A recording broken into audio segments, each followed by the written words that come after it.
ना करते हुए भी एक बात तो हमको माननी ही पड़ेगी। बहुत पहले जिस ज़माने में मैंने वर्कआउट करना स्टार्ट किया था, उस टाइम पे लोग मुझसे ये पूछते थे कि हमारा 2000 या 2500 या 3000 का बजट है, हमें एक ऐसा स्टैक बताओ या ऐसे नेसेसरी माइक्रो न्यूट्रिएंट्स बताओ या सप्लीमेंट्स बताओ जो हम अपनी डाइट के साथ अपने लाइफस्टाइल में ऐड कर सकें। So usually I used to tell whey protein, omega 3s, multivitamins और कुछ स्पेशलाइज्ड माइक्रो न्यूट्रिएंट्स अगर बताता था तो।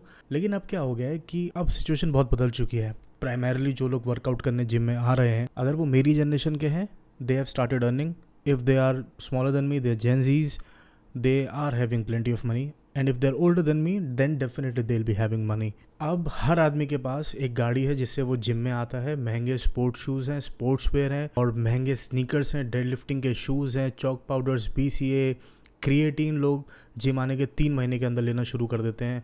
और वे प्रोटीन तो इतना स्टेपल इंग्रेडिएंट हो गया ना। स्टेपल इंग्रेडिएंट किचन के होते हैं like milk, eggs, butter, wheat, वैसा हो गया वे प्रोटीन की। है तो हर बच्चे के घर में है। 17 साल या 18 साल का बच्चा जो जिम जाता है वो भी वे प्रोटीन लेता है। अब उसमें भी मतलब ऐसा है कि कई लोग ये फिगर आउट कर चुके हैं कि हमें वे प्रोटीन सूट नहीं करता, हम तो प्लांट प्रोटीन लेते हैं, या हमारे वाले प्रोटीन के अंदर तो डाइजेस्टिव एंजाइम 5 है, आपके वाले में तो 2 है, या फिर हम इंटरनेशनल ब्रांड का हाइड्रोसोलेट लेते हैं या आइसोलेट लेते हैं, irrespective of whether they are lactose intolerant और नॉट। इन सब में कोई प्रॉब्लम नहीं है। प्रॉब्लम कहाँ शुरू होती है ना, व्हेन यू टेल योरसेल्फ मेरी जिंदगी अच्छी तभी चलेगी जब मैं शनिदेव को तेल चढ़ाऊंगा, मेरी ज़िंदगी अच्छी तभी चलेगी जब मैं ये वाला पत्थर अपने हाथ में पहन लूँगा, मेरी ज़िंदगी अच्छी तभी चलेगी जब मैं उस वाले क्लब में जाके फ्रीक्वेंटली हैंग आउट किया करूंगा, मेरी वाली ज़िंदगी अच्छी तभी चलेगी जब मैं क्रिएटिन लूँगा। You are getting what I am saying. जब भी हम सोसाइटी में जो लोग कर रहे हैं उसको एक नेसेसिटी बना देते हैं ना, तो प्रॉब्लम हो जाती है। उसको भी अगर ढंग से समझाऊं तो कहने का मतलब ये है कि जिम आने के बाद आप range of motion, mind muscle connection, variations, अलग अलग हेड को अलग अलग एंगल से कैसे ट्रेन कर सकते हो। लेग प्रेस पे 10 तरीके से लेग ट्रेन हो सकता है, लैट पुल डाउन 20 तरीके से बैक ट्रेन हो सकती है। वो वेरिएशन समझे बिना, कार्ब साइकिलिंग करे बिना, इंटरमिटेंट फास्टिंग, कीटो डाइट, किसी भी गोल के लिए अलग अलग चीज़ें की जा सकती है। कंसिस्टेंसी लाइफ में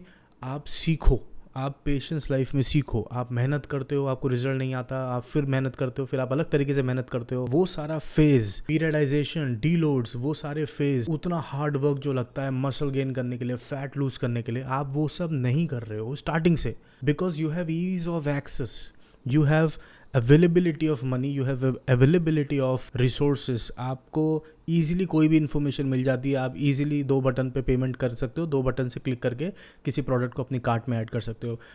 what will happen due to this is, आप अपने गोल शॉर्ट टर्म में बहुत जल्दी अचीव कर लोगे, लेकिन लॉन्ग टर्म में वो मेंटल स्ट्रेंथ जो एक फिट आदमी के अंदर होती है, that is not what you are getting. I know lot of people who have been training for over 7 to 8 years and have never taken a pre-workout, and I know lot of people who have been training since past 3 years that cannot survive a workout without a pre-workout supplement. That is the fundamental problem currently in the gym scenarios. आपको इतना marketing ने brain wash कर दिया है that these things have become part of your life. But are they really necessary? Are these things really worth the money?